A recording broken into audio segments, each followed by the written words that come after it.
Chapter 1. The Libertarian Heritage. The American Revolution and Classical Liberalism.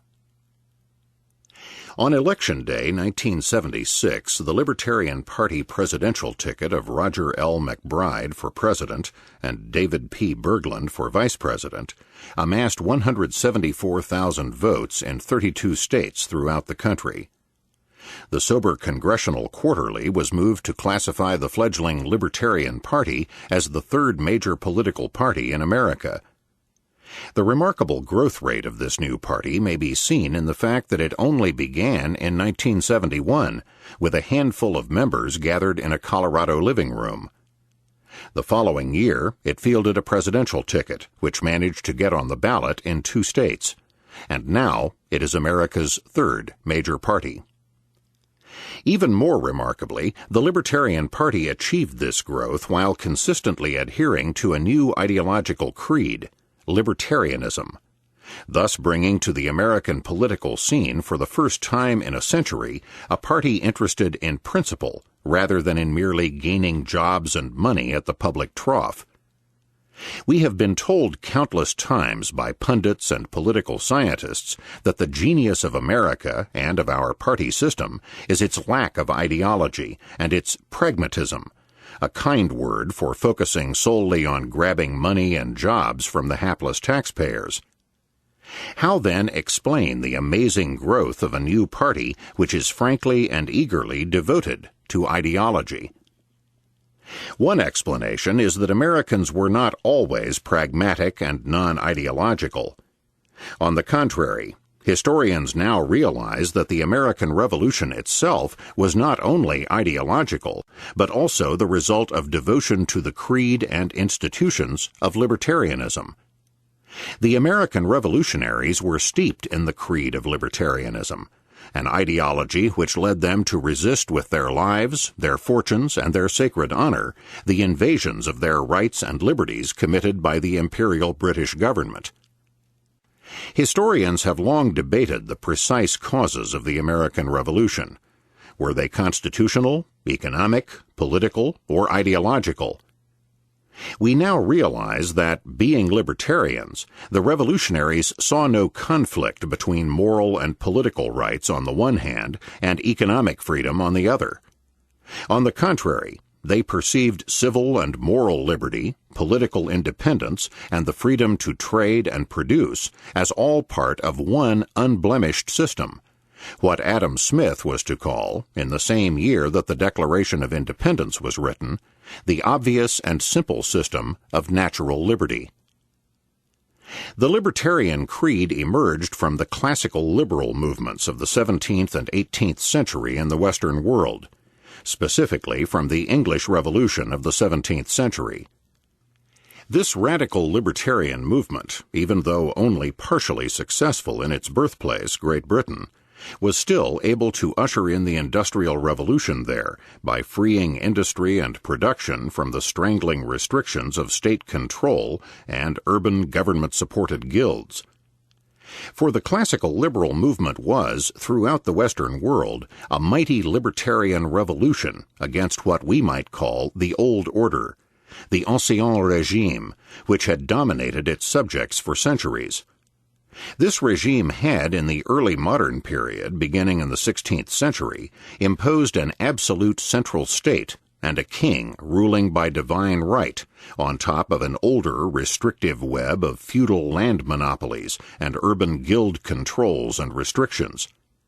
The result was a Europe stagnating under a crippling web of controls, taxes, and monopoly privileges to produce and sell, conferred by central and local governments upon their favorite producers. This alliance of the new bureaucratic, war-making central state with privileged merchants, an alliance to be called mercantilism by later historians, and with a class of ruling feudal landlords, constituted the old order against which the new movement of classical liberals and radicals arose and rebelled in the 17th and 18th centuries. The object of the classical liberals was to bring about individual liberty in all of its interrelated aspects. In the economy, taxes were to be drastically reduced. controls and regulations eliminated, and human energy, enterprise, and markets set free to create and produce in exchanges that would benefit everyone and the mass of consumers. Entrepreneurs were to be free at last to compete, to develop, to create. The shackles of control were to be lifted from land, labor, and capital alike. Personal freedom and civil liberty were to be guaranteed against the depredations and tyranny of the king or his minions. Religion, the source of bloody wars for centuries when sects were battling for control of the state, was to be set free from state imposition or interference, so that all religions or non-religions could coexist in peace. Peace, too, was the foreign policy credo of the new classical liberals. The age-old regime of imperial and state aggrandizement for power and pelf was to be replaced by a foreign policy of peace and free trade with all nations. And since war was seen as engendered by standing armies and navies, by military power always seeking expansion, these military establishments were to be replaced by voluntary local militia, by citizen civilians who would only wish to fight in defense of their own particular homes and neighborhoods. Thus, the well-known theme of separation of church and state was but one of many interrelated motifs that could be summed up as separation of the economy from the state, separation of speech and press from the state, separation of land from the state, separation of war and military affairs from the state. Indeed, the separation of the state from virtually everything. The state, in short, was to be kept extremely small, with a very low, nearly negligible budget. The classical liberals never developed a theory of taxation, but every increase in a tax and every new kind of tax was fought bitterly, in America twice becoming the spark that led, or almost led, to the Revolution: the stamp tax, the tea tax. The earliest theoreticians of libertarian classical liberalism were the levelers during the English Revolution, and the philosopher John Locke in the late 17th century, followed by the true Whig, or radical libertarian opposition to the Whig settlement, the regime of 18th century Britain. John Locke set forth the natural rights of each individual to his person and property. The purpose of government was strictly limited to defending such rights. In the words of the Lockean-inspired Declaration of Independence, to secure these rights, governments are instituted among men, deriving their just powers from the consent of the governed. That whenever any form of government becomes destructive of these ends, it is the right of the people to alter or to abolish it. While Locke was widely read in the American colonies, his abstract philosophy was scarcely calculated to rouse men to revolution. This task was accomplished by radical Lockeans in the 18th century, who wrote in a more popular, hard-hitting, and impassioned manner and applied the basic philosophy to the concrete problems of the government, and especially the British government, of the day. The most important writing in this vein was Cato's Letters, a series of newspaper articles published in the early 1720s in London by true Whigs John Trenchard and Thomas Gordon. While Locke had written of the revolutionary pressure which could properly be exerted when government became destructive of liberty, Trenchard and Gordon pointed out that government always tended toward such destruction of individual rights. According to Cato's Letters, human history is a record of irrepressible conflict between power and liberty, with power, government, always standing ready to increase its scope by invading people's rights and encroaching upon their liberties. Therefore, Cato declared, power must be kept small and faced with eternal vigilance and hostility on the part of the public, to make sure that it always stays within its narrow bounds. We know by infinite examples and experience that men possessed of power, rather than part with it, will do anything, even the worst and the blackest, to keep it. And scarce ever any man upon earth went out of it as long as he could carry everything his own way in it. This seems certain, that the good of the world or of their people was not one of their motives, either for continuing in power or for quitting it. It is the nature of power to be ever encroaching and converting every extraordinary power granted at particular times and upon particular occasions into an ordinary power, to be used at all times and when there is no occasion. Nor does it ever part willingly with any advantage. Alas, power encroaches daily upon liberty, with a success too evident, and the balance between them is almost lost. Tyranny has engrossed almost the whole earth, and striking at mankind root and branch makes the world a slaughterhouse, and will certainly go on to destroy till it is either destroyed itself, or, which is most likely, has left nothing else to destroy. Such warnings were eagerly imbibed by the American colonists, who reprinted Cato's letters many times throughout the colonies and down to the time of the Revolution. Such a deep-seated attitude led to what the historian Bernard Bailyn has aptly called the transforming radical libertarianism of the American Revolution. For the Revolution was not only the first successful modern attempt to throw off the yoke of Western imperialism, at that time of the world's mightiest power. More important, for the first time in history, Americans hedged in their new governments with numerous limits and restrictions embodied in constitutions and, particularly, in bills of rights. Church and state were rigorously separated throughout the new states, and religious freedom enshrined. Remnants of feudalism were eliminated throughout the states by the abolition of the feudal privileges of entail and primogeniture. In the former, a dead ancestor is able to entail landed estates in his family forever, preventing his heirs from selling any part of the land. In the latter, the government requires sole inheritance of property by the oldest son.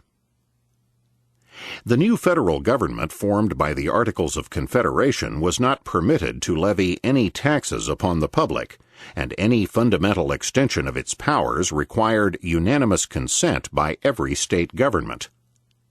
Above all, the military and war-making power of the national government was hedged in by restraint and suspicion, for the 18th century libertarians understood that war, standing armies, and militarism had long been the main method for aggrandizing state power. Bernard Bailyn has summed up the achievement of the American Revolutionaries. The modernization of American politics and government during and after the Revolution took the form of a sudden radical realization of the program that had first been fully set forth by the opposition intelligentsia in the reign of George I. Where the English opposition, forcing its way against a complacent social and political order, had only striven and dreamed, Americans, driven by the same aspirations, but living in a society in many ways modern and now released politically, could suddenly act. Where the English opposition had vainly agitated for partial reforms, American leaders moved swiftly and with little social disruption to implement systematically the outermost possibilities in the whole range of radically libertarian ideas. In the process, they infused into American political culture the major themes of 18th century radical libertarianism brought to realization here. The first is the belief that power is evil, a necessity perhaps, but an evil necessity, that it is infinitely corrupting, and that it must be controlled, limited, restricted in every way compatible with a minimum of civil order. Written constitutions, the separation of powers, bills of rights, limitations on executives, on legislatures and courts, restrictions on the right to coerce and wage war, all express the profound distrust of power that lies at the ideological heart of the American Revolution, and that has remained with us as a permanent legacy ever after. Thus, while classical liberal thought began in England, it was to reach its most consistent and radical development, and its greatest living embodiment, in America. For the American colonies were free of the feudal land monopoly and aristocratic ruling caste that was entrenched in Europe. In America, the rulers were British colonial officials and a handful of privileged merchants who were relatively easy to sweep aside when the Revolution came, and the British government was overthrown. Classical liberalism, therefore, had more popular support and met far less entrenched institutional resistance in the American colonies than it found at home. Furthermore, being geographically isolated, the American rebels did not have to worry about the invading armies of neighboring counter-revolutionary governments, as, for example, was the case in France. After the Revolution.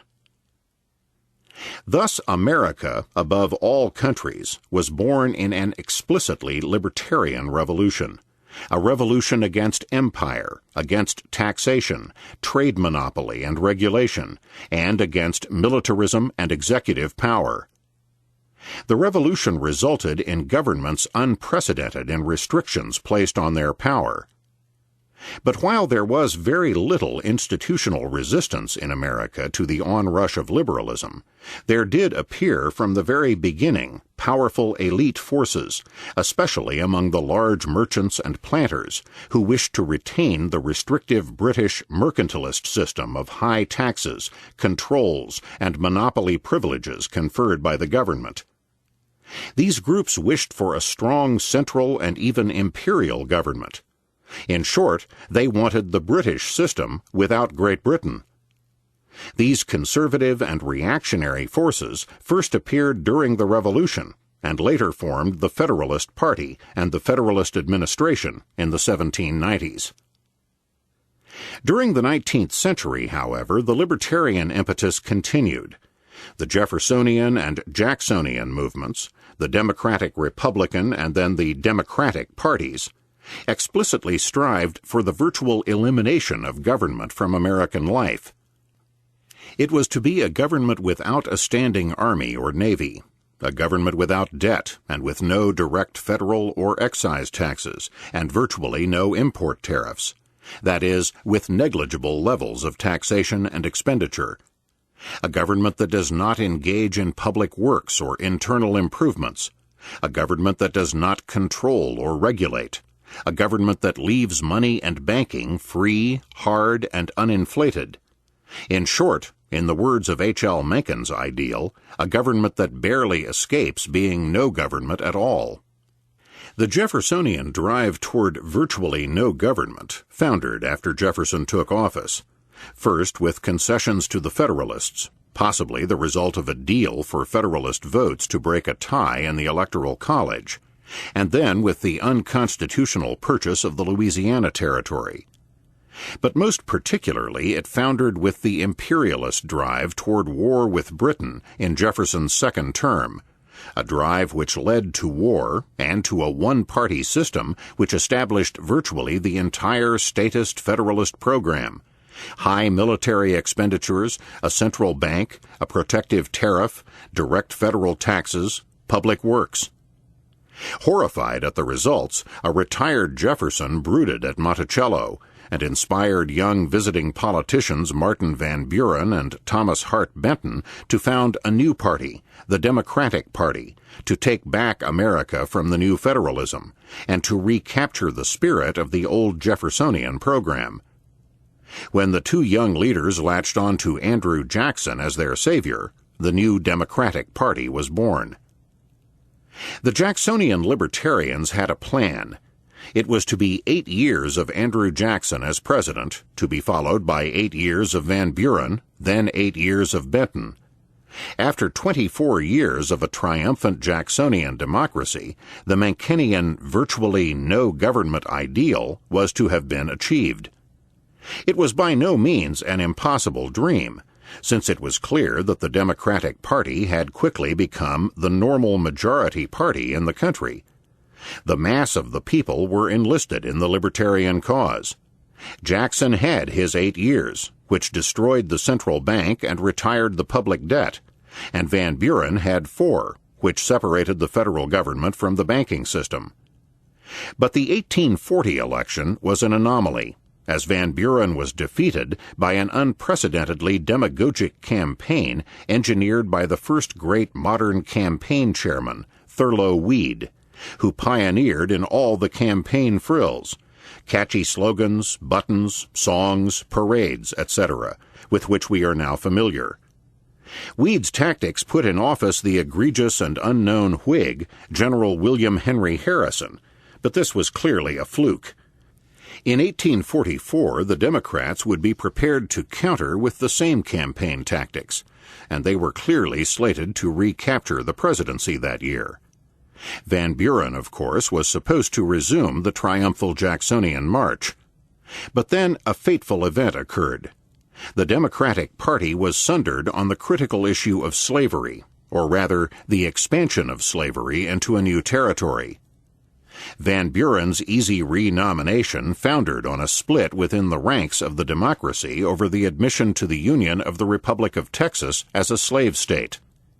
Van Buren was opposed, Jackson in favor, and this split symbolized the wider sectional rift within the Democratic Party. Slavery, the grave anti-libertarian flaw in the libertarianism of the Democratic program, had arisen to wreck the party and its libertarianism completely. The Civil War, in addition to its unprecedented bloodshed and devastation, was used by the triumphal and virtually one-party Republican regime to drive through its statist, formerly Whig program. National government power, protective tariff, subsidies to big business, inflationary paper money, resumed control of the federal government over banking, large-scale internal improvements, high excise taxes, and, during the war, conscription and an income tax. Furthermore, the states came to lose their previous right of secession and other states' powers as opposed to federal government powers. The Democratic Party resumed its libertarian ways after the war, but it now had to face a far longer and more difficult road to arrive at liberty than it had before.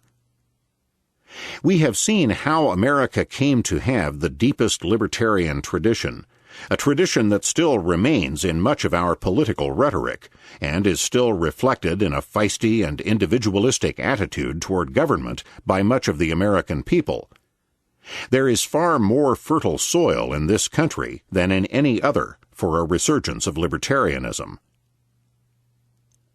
Resistance to liberty.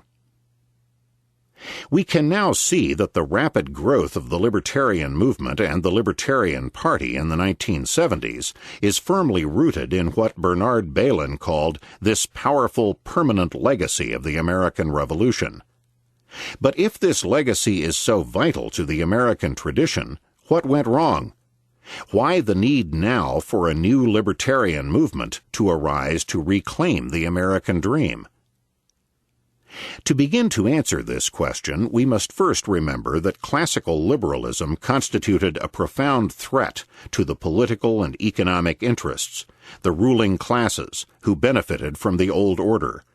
The kings, the nobles and landed aristocrats, the privileged merchants, the military machines, the state bureaucracies.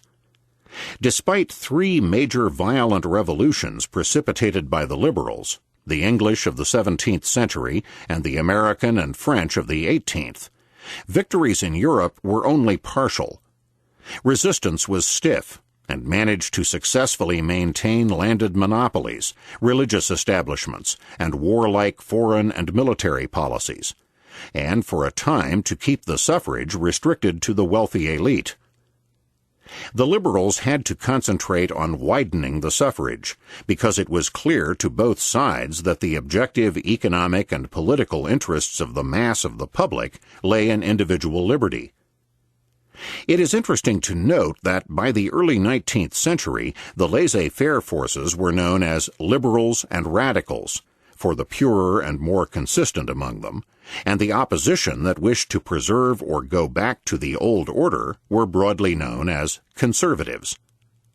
Indeed, conservatism began in the early 19th century as a conscious attempt to undo and destroy the hated work of the new classical liberal spirit, of the American, French, and industrial revolutions.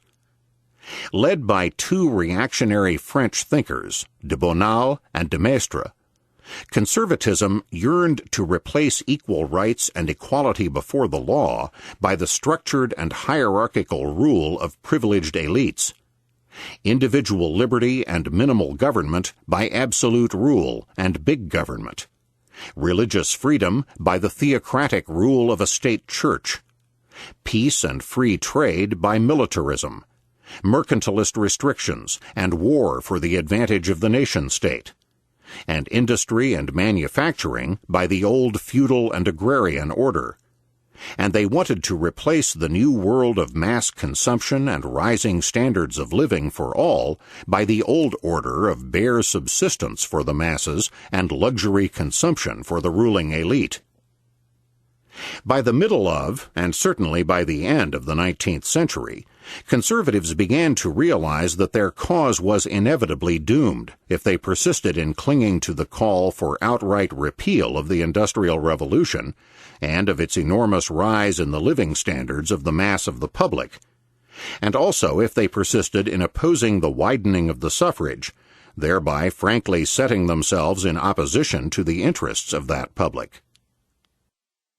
Hence the right wing, a label based on an accident of geography by which the spokesman for the old order sat on the right of the Assembly Hall during the French Revolution, decided to shift their gears and to update their statist creed by jettisoning outright opposition to industrialism and democratic suffrage. For the old conservatism's frank hatred and contempt for the mass of the public, the new conservatives substituted duplicity and demagogy. The new conservatives wooed the masses with the following line: "We too favor industrialism and a higher standard of living. But to accomplish such ends, we must regulate industry for the public good. We must substitute organized cooperation for the dog-eat-dog of the free and competitive marketplace. And above all, we must substitute for the nation-destroying liberal tenets of peace and free trade the nation-glorifying measures of war, protectionism, empire, and military prowess." For all of these changes, of course, big government rather than minimal government was required. And so in the late 19th century, statism and big government returned, but this time displaying a pro-industrial and pro-general welfare face. The old order returned, but this time the beneficiaries were shuffled a bit. They were not so much the nobility, the feudal landlords, the army, the bureaucracy, and privileged merchants, as they were the army, the bureaucracy, the weakened feudal landlords, and especially the privileged manufacturers. Led by Bismarck and Prussia, the new right fashioned a right-wing collectivism based on war, militarism, protectionism, and the compulsory cartelization of business and industry. A giant network of controls, regulations, subsidies, and privileges, which forged a great partnership of big government with certain favored elements in big business and industry. Something had to be done, too, about the new phenomenon of a massive number of industrial wage workers, the proletariat. During the 18th and early 19th centuries, indeed until the late 19th century, the mass of workers favored laissez-faire and the free competitive market as best for their wages and working conditions as workers, and for a cheap and widening range of consumer goods as consumers. Even the early trade unions, for example in Great Britain, were staunch believers in laissez-faire. New conservatives, spearheaded by Bismarck in Germany and Disraeli in Britain, weakened the libertarian will of the workers by shedding crocodile tears about the condition of the industrial labor force and cartelizing and regulating industry, not accidentally hobbling efficient competition. Finally, in the early 20th century, the new conservative corporate state, then and now the dominant political system in the Western world, incorporated responsible and corporatist trade unions as junior partners to big government and favored big businesses in the new statist and corporatist decision-making system. To establish this new system, to create a new order which was a modernized, dressed-up version of the Ancien regime before the American and French revolutions, the new ruling elites had to perform a gigantic con job on the deluded public, a con job that continues to this day. Whereas the existence of every government, from absolute monarchy to military dictatorship, rests on the consent of the majority of the public, a democratic government must engineer such consent on a more immediate, day-by-day basis. And to do so, the new conservative ruling elites had to gull the public in many crucial and fundamental ways. For the masses now had to be convinced that tyranny was better than liberty, that a cartelized and privileged industrial feudalism was better for the consumers than a freely competitive market, that a cartelized monopoly was to be imposed in the name of anti-monopoly, and that war and military aggrandizement for the benefit of the ruling elites was really in the interests of the conscripted, taxed, and often slaughtered public. How was this to be done? In all societies, public opinion is determined by the intellectual classes, the opinion molders of society. For most people, neither originate nor disseminate ideas and concepts. On the contrary, they tend to adopt those ideas promulgated by the professional intellectual classes, the professional dealers in ideas. Now, throughout history, as we shall see further below, despots and ruling elites of states have had far more need of the services of intellectuals than have peaceful citizens in a free society. For states have always needed opinion-molding intellectuals to con the public into believing that its rule is wise, good, and inevitable, into believing that the emperor has clothes. Until the modern world, such intellectuals were inevitably churchmen or witch doctors, the guardians of religion. It was a cozy alliance, this age-old partnership between church and state. The church informed its deluded charges that the king ruled by divine command and therefore must be obeyed. In return, the king funneled numerous tax revenues into the coffers of the church. Hence the great importance for the libertarian classical liberals of their success at separating church and state. The new liberal world was a world in which intellectuals could be secular, could make a living on their own, in the market, apart from state subvention.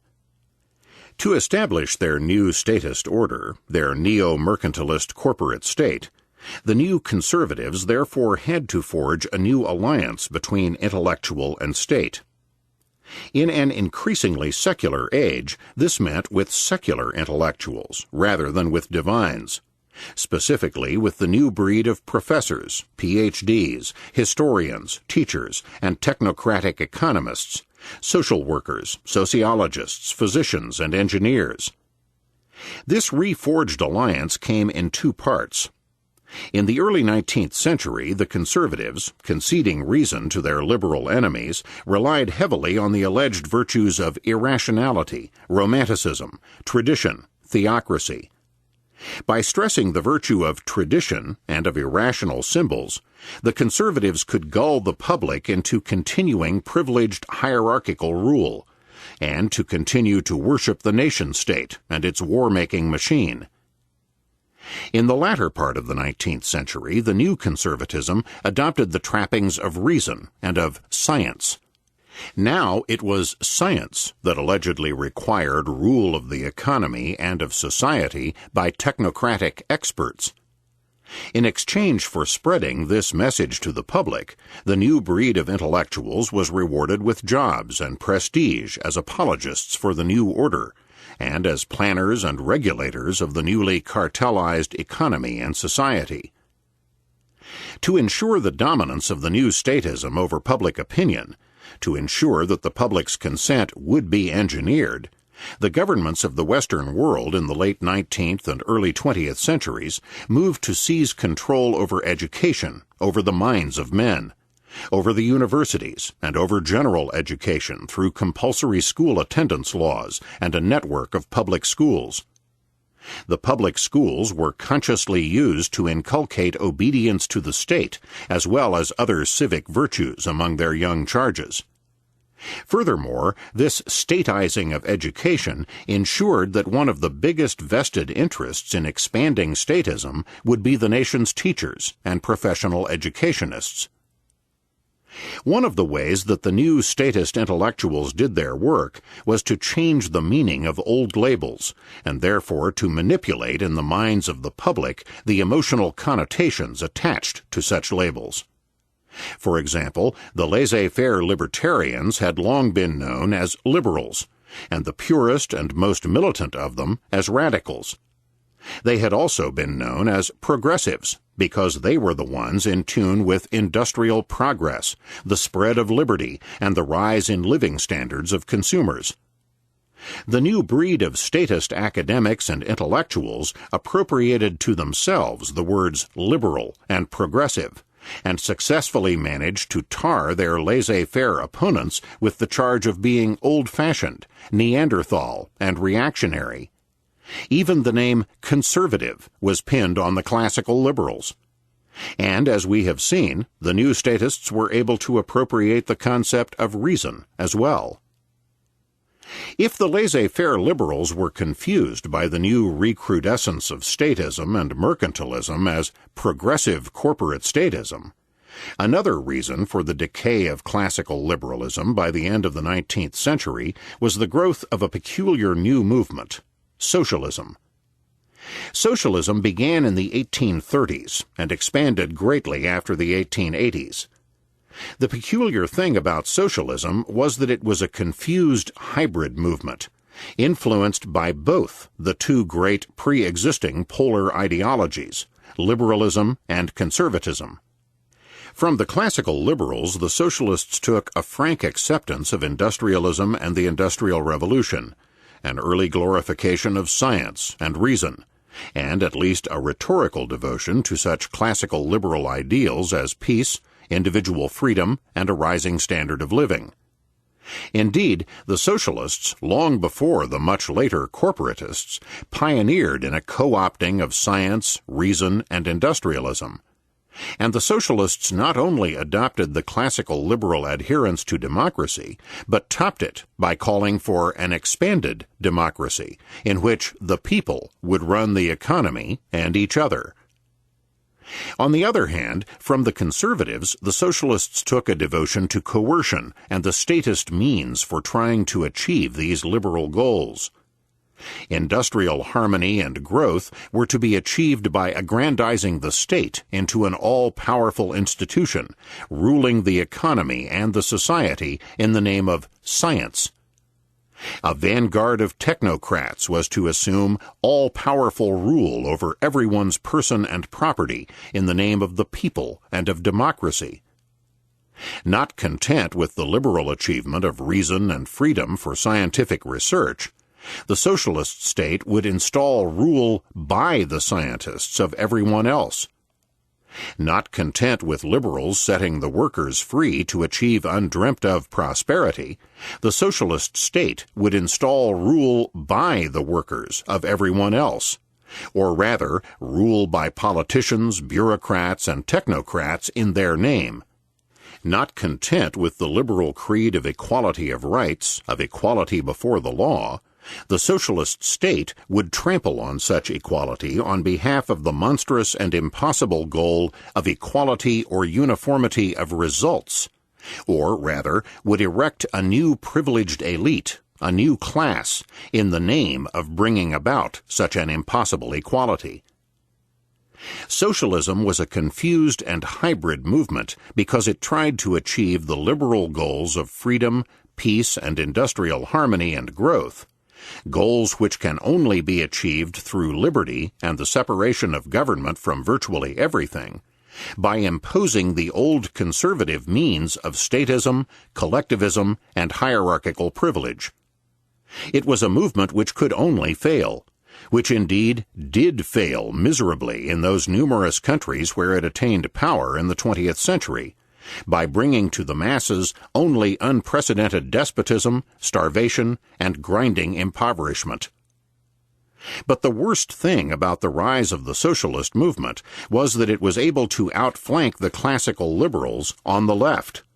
That is, as the party of hope, of radicalism, of revolution in the Western world. For just as the defenders of the ancien regime took their place on the right side of the hall during the French Revolution, so the liberals and radicals sat on the left.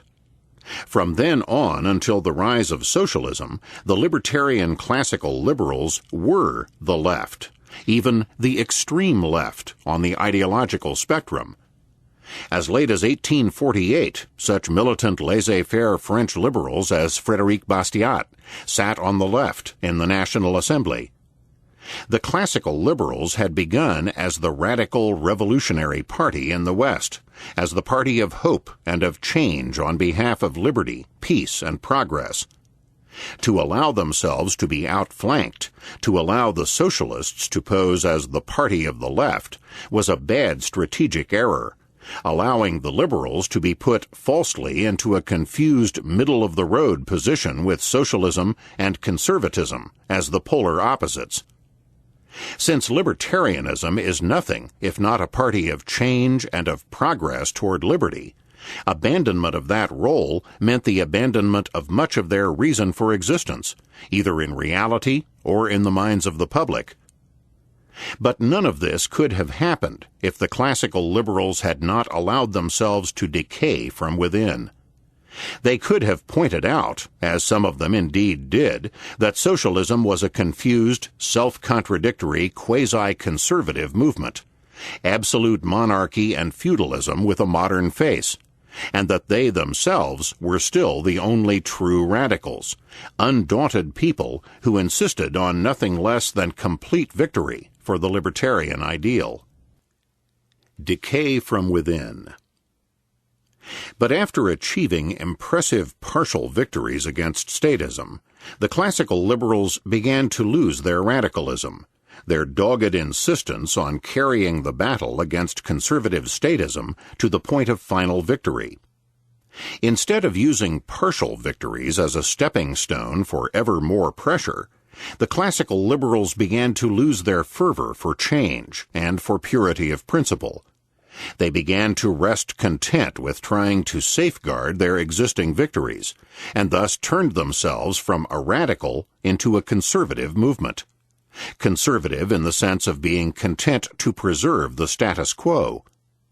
In short, the liberals left the field wide open for socialism to become the party of hope and of radicalism, and even for the later corporatists to pose as liberals and progressives, as against the extreme right wing and conservative libertarian classical liberals, since the latter allowed themselves to be boxed into a position of hoping for nothing more than stasis, than absence of change. Such a strategy is foolish and untenable in a changing world. But the degeneration of liberalism was not merely one of stance and strategy, but one of principle as well. For the liberals became content to leave the war-making power in the hands of the state, to leave the education power in its hands, to leave the power over money and banking and over roads in the hands of the state. In short, to concede to state dominion over all the crucial levers of power in society. In contrast to the 18th century liberals' total hostility to the executive and to bureaucracy, the 19th century liberals tolerated and even welcomed the build-up of executive power and of an entrenched oligarchic civil service bureaucracy. Moreover, principle and strategy merged in the decay of 18th century and early 19th century liberal devotion to abolitionism, to the view that, whether the institution be slavery or any other aspect of statism, it should be abolished as quickly as possible, since the immediate abolition of statism, while unlikely in practice, was to be sought after as the only possible moral position. For to prefer a gradual whittling away to immediate abolition of an evil and coercive institution is to ratify and sanction such evil, and therefore to violate libertarian principles. As the great abolitionist of slavery and libertarian William Lloyd Garrison explained, urge immediate abolition as earnestly as we may, it will, alas, be gradual abolition in the end. We have never said that slavery would be overthrown by a single blow. That it ought to be, we shall always contend. There were two critically important changes in the philosophy and ideology of classical liberalism, which both exemplified and contributed to its decay as a vital, progressive, and radical force in the Western world. The first and most important, occurring in the early to mid-19th century, was the abandonment of the philosophy of natural rights and its replacement by technocratic utilitarianism. Instead of liberty grounded on the imperative morality of each individual's right to person and property, that is, instead of liberty being sought primarily on the basis of right and justice, utilitarianism preferred liberty as generally the best way to achieve a vaguely defined general welfare or common good. There were two grave consequences of this shift from natural rights to utilitarianism. First, the purity of the goal, the consistency of the principle, was inevitably shattered. For whereas the natural rights libertarian seeking morality and justice cleaves militantly to pure principle, the utilitarian only values liberty as an ad hoc expedient. And since expediency can and does shift with the wind, it will become easy for the utilitarian in his cool calculus of cost and benefit to plump for statism in ad hoc case after case, and thus to give principle away. Indeed, this is precisely what happened to the Benthamite utilitarians in England. Beginning with ad hoc libertarianism and laissez-faire, they found it ever easier to slide further and further into statism. An example was the drive for an efficient and therefore strong civil service and executive power, an efficiency that took precedence, indeed replaced, any concept of justice or right. Second, and equally important, it is rare indeed ever to find a utilitarian who is also radical, who burns for immediate abolition of evil and coercion. Utilitarians, with their devotion to expediency, almost inevitably oppose any sort of upsetting or radical change. There have been no utilitarian revolutionaries.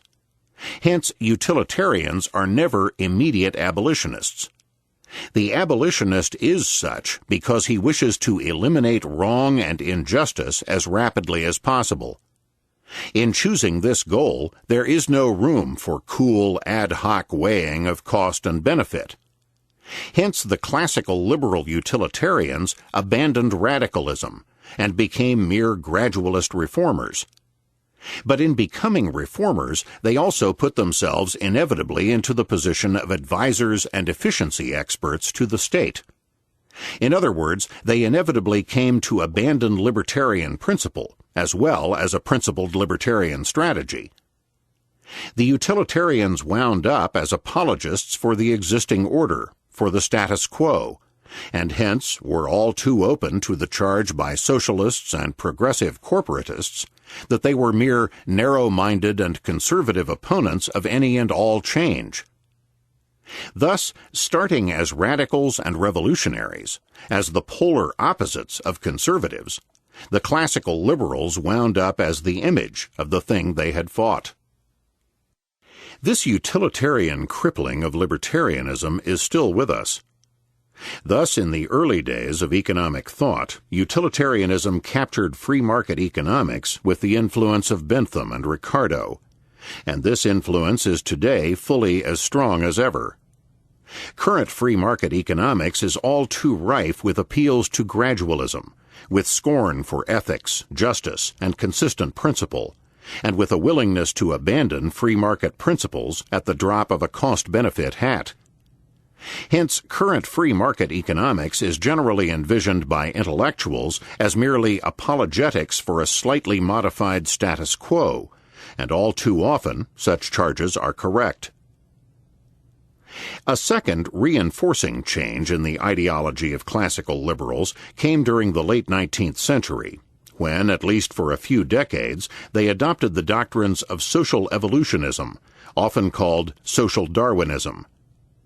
Generally, statist historians have smeared such social Darwinist laissez-faire liberals as Herbert Spencer and William Graham Sumner as cruel champions of the extermination, or at least of the disappearance, of the socially unfit.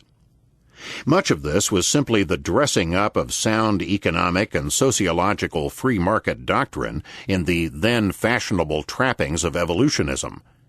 But the really important and crippling aspect of their social Darwinism was the illegitimate carrying over to the social sphere of the view that species, or later genes, change very, very slowly after millennia of time.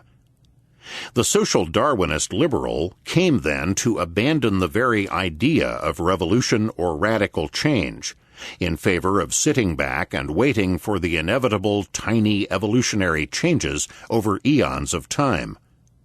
In short, ignoring the fact that liberalism had had to break through the power of ruling elites by a series of radical changes and revolutions, the social Darwinists became conservatives, preaching against any radical measures and in favor of only the most minutely gradual of changes. Ironically enough, modern evolutionary theory is coming to abandon completely the theory of gradual evolutionary change.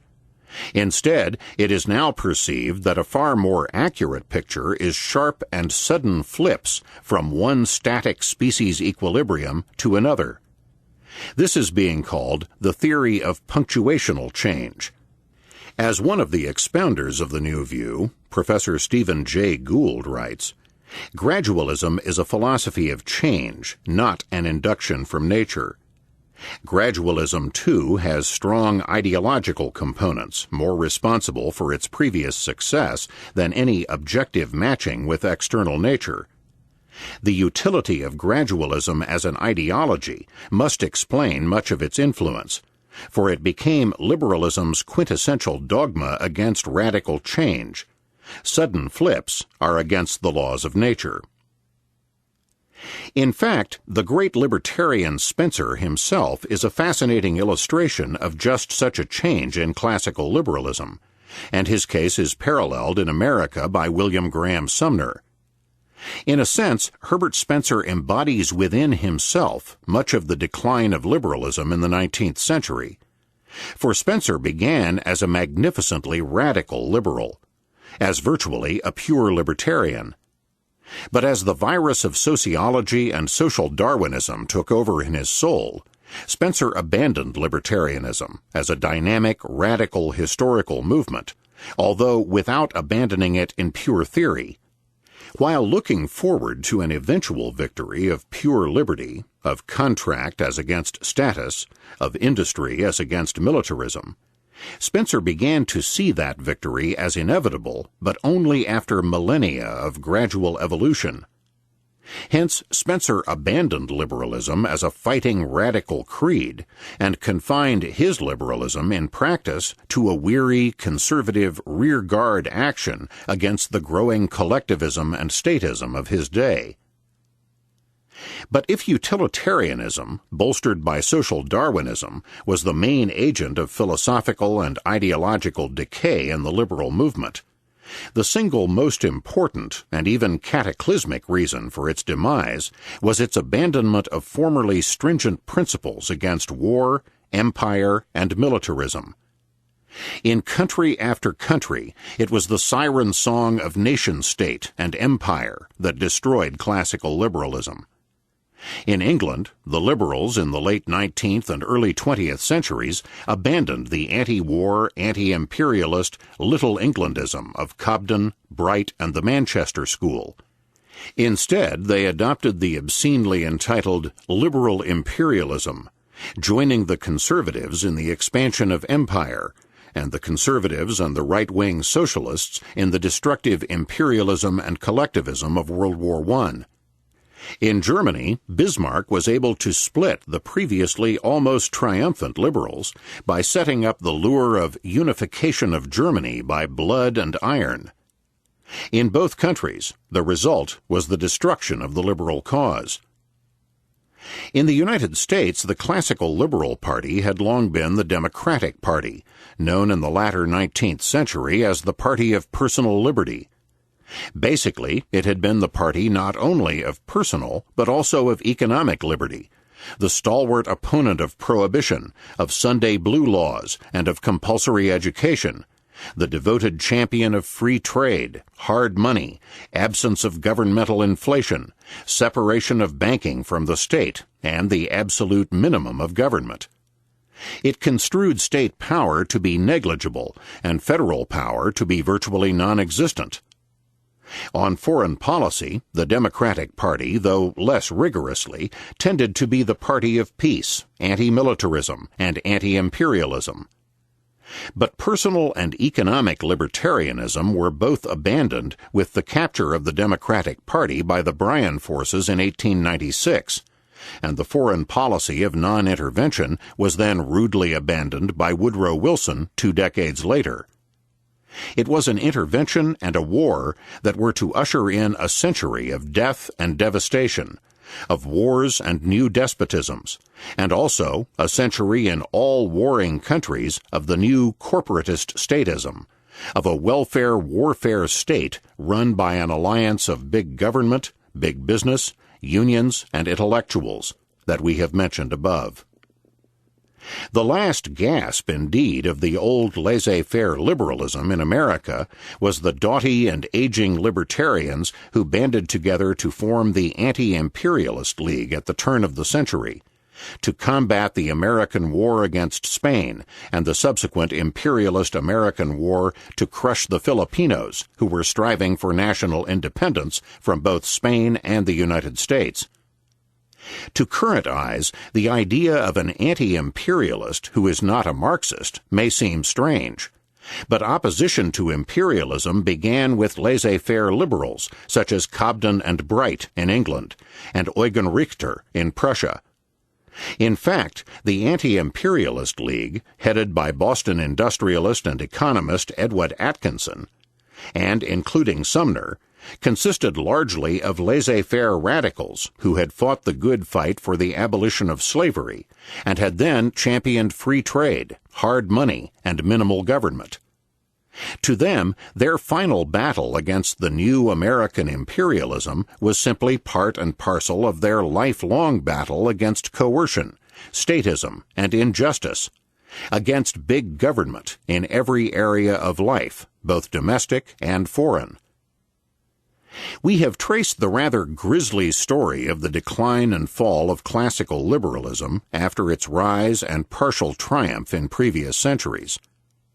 What, then, is the reason for the resurgence, the flowering, of libertarian thought and activity in the last few years, particularly in the United States?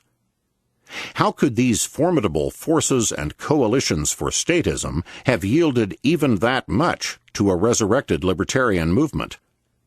Shouldn't the resumed march of statism in the late 19th and 20th centuries be a cause for gloom, rather than usher in a reawakening of a seemingly moribund libertarianism? Why didn't libertarianism remain dead and buried? We have seen why libertarianism would naturally arise first and most fully in the United States, a land steeped in libertarian tradition. But we have not yet examined the question, why the renaissance of libertarianism at all within the last few years? What contemporary conditions have led to this surprising development? We must postpone answering this question until the end of the book, until we first examine what the Libertarian Creed is and how that creed can be applied to solve the leading problem areas in our society.